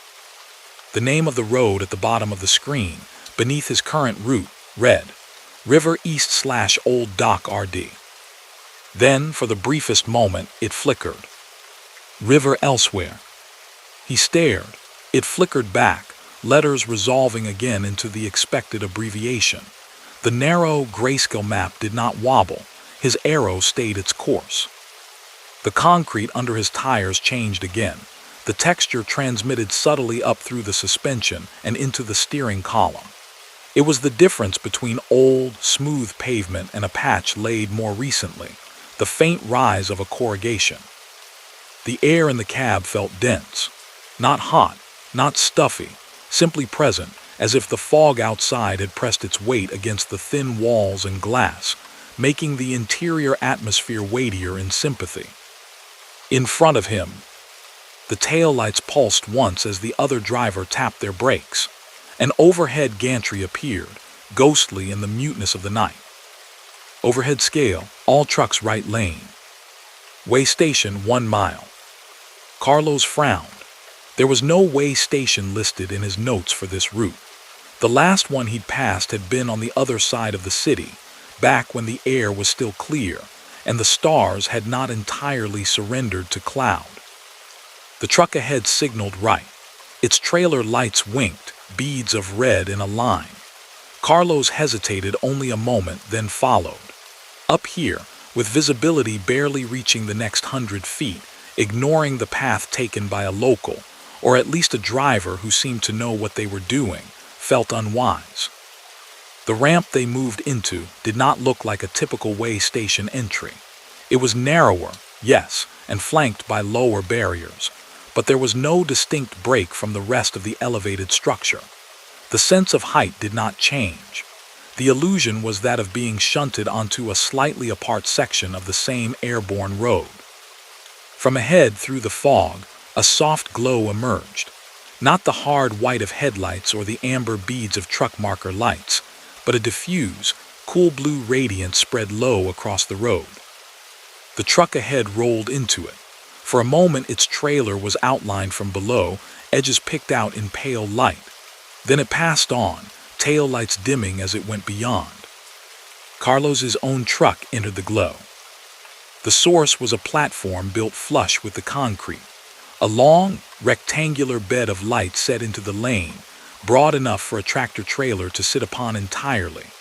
The fog swirled in the radiant air above it, turned to sudden color in his beams. His tires thumped softly as they crossed onto it. The faintest of vibrations trembled up through the chassis, like the hum of a transformer in the bones of a building. For an instant, every gauge on his dash flickered. Not off exactly, more like the needles jumped, a phantom pulse from their normal readings. The speedometer ticked 0, then back up to his current speed. The fuel gauge dipped as if he'd emptied half the tank in a second and then refilled it. The tachometer shivered, then steadied. The digital odometer's tiny numbers blurred, and in that blur seemed to scroll faster than physical possibility allowed. On the small text display beneath, where trip distance usually lived, other numbers flashed. Miles that were not this trip. Distances that made no sense at all. 0, 999,999, 2,734, 118. Then just as quickly, it all shrank back to the mundane, as if someone had tapped a reset. He breathed out, realizing only then that he'd been holding that breath just a little. Above the platform, mounted on an unlit gantry, a square digital sign flickered to life as his trailer passed the midpoint of its glow. Weight, 79,840. That was impossible. He was running light tonight, the van empty. His gross weight should have been thousands of pounds lower. Before he could process that, the numbers shifted. They rolled over, same as on old mechanical scales, but too fast, too fluid. Weight, 34,150. Weight, 102,300. Weight, 12,005. The digits stuttered, then blurred, then came to rest one final time. Weight, 0. The glowing platform ended. His tires met regular concrete again with a familiar, solid feedback. The blue light fell away behind him, swallowed by fog. The truck ahead remained a presence, its taillights unwavering in the murk. He considered for a moment pulling over, if such a thing were even possible up here. Stopping on an elevated ramp, in fog this thick, went against everything he'd been taught. Yet something in his chest wrestled with the thought of just continuing forward as if nothing had happened. The GPS did not comment. Its map showed only a slight bend, and then the continuation of exit 35C toward its intended destination. The cab's quiet returned, broken only by the engine's note and the muted slap of wipers pushing back the damp. He watched the strange waystation gantry recede in his mirror. In the brief glimpse he allowed himself before it vanished, he thought he saw words flash once more on the digital board, not numbers this time but letters. You are where you are. It was as soothing as it was unhelpful. The ramp curved again. This time there was a sense, a subtle decrease in the pitch of the engine, a soft shift in the balance, that they had reached a crest and begun at last to descend. The concrete barriers, while still high, seemed to lower a fraction. The fog thinned in ragged veils, admitting the orange glow of unseen street lamps below. The other truck's taillights brightened briefly, then dimmed. A sign loomed up ahead, green and familiar. River East, Old Dock Road. Exit only. Beyond it the fog broke like torn cloth. The world opened. Below, far closer than he'd expected, lay the dark ribbon of the river, its surface invisible but announced by the open space it carved through the scattered city. Lights ran along its banks, rows of yellow along industrial piers, clusters of white in residential streets. The flyover dipped toward a broad, straight stretch of asphalt that paralleled the water. The truck ahead signaled, then rolled smoothly onto that lower road, disappearing from his sight as the grade changed and angles shifted. Carlos followed. As his rig's tires left the last of the elevated concrete and settled onto the relative plane of the river road, the sensation of height dropped away like a cloak. The fog, while still present in patches near the banks, was thinner down here, broken by low-level breezes and warmth from the city. He drew in a deeper breath than before and let it out slowly, feeling the lingering echo of that blue-lit platform hum like a small tuning fork in his memory. The GPS, untroubled, announced that he should continue straight for 2.5 miles before making a right onto his final access road. Its screen showed his arrow on a normal, earthbound route, all loops and braids behind him resolved into a simple backtrack on the map. There was no sign on its diagram of the strange overhead scale. He glanced automatically at his own gauges. Everything read as it should. Speed appropriate, fuel where he'd expect, temperature in the normal band. The odometer's trip reading ticked up another tenth of a mile without drama. For all intents and purposes, nothing unusual had occurred. Up ahead at the edge of his headlights' reach, the taillights of the other truck reappeared, moving at a steady, moderate pace along the same route. He considered reaching for the CB, asking the other driver if they'd seen the scale, if they'd noticed their own gauges flicker, if they'd made sense of that impossible cascade of numbers. His hand hovered near the mic, then he let it drop. Some questions felt like they belonged to the road alone. Their answers carried somewhere in the layering of concrete and steel and fog, not meant to be pinned down in words over static. He followed those taillights all the way to the industrial turnoff. The sign for Old Dock Road was small and rusty, its reflective surface worn. The access lane into the distribution district was lined with chain-link fences and shadowed loading docks. Here, the fog pooled low, hugging the cracked pavement and the bases of lampposts, giving the impression of steam rising from the ground. The other truck turned into a yard entrance without company markings, vanishing behind a sliding gate that rolled shut in its wake. Carlos continued on to his own destination a block further, the familiar blue logo of his client painted on the side of a warehouse. He backed into his assigned bay under the guidance of a yawning yard dog in a hooded sweatshirt, the man's motion slow and practiced in the halo of the dock lights. Once the trailer was snug against the bumpers and the brakes set, he killed the engine. Silence poured into the cab, rich and full. He sat for a moment longer, fingers resting lightly on the steering wheel, feeling the faint echo of vibration still humming under his skin. Then he leaned forward and peered at the odometer, as if expecting to see some mark of what had happened up there in the fog. Trip distance, 143.7 miles, exactly what he would have estimated. But just above it on the main display, next to his truck's total accumulated mileage, a tiny icon he'd never seen before pulsed softly. It looked like a small scale. He blinked, looked away, looked back. The icon was gone. The numbers glowed unchanged. When he climbed down from the cab, the air hit him cool and damp, smelling of river and exhaust and wet concrete. The warehouse yard buzzed faintly with refrigeration units and the distant clank of pallets. Somewhere out beyond the chain link, a tugboat's horn blew once, low and mournful, the sound scraped thin by fog.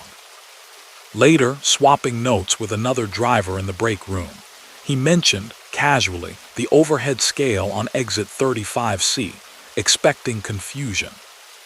The other man, an older guy with a permanent squint and a thermos welded into his palm, frowned. "There's no scale up there," he said. "Not anymore. They tore that out when they rebuilt the ramps, years ago." Carlos opened his mouth, closed it again, and only nodded, as if the information matched what he'd always believed. On his way back through the yard to the cab, the fog along the river thickened once more, spilling between warehouses and over chain link. For a moment, as he glanced up toward where the interchange should be, he saw nothing at all above the low clouds, no hint of the elevated lanes, no lights from the flyovers, just an unbroken sheet of gray. Then the wind shifted. The clouds lifted slightly. The vague outlines of concrete spans emerged, quiet and immobile against the night. He climbed back into his truck, the familiar smell and shape of the cab closing gently around him.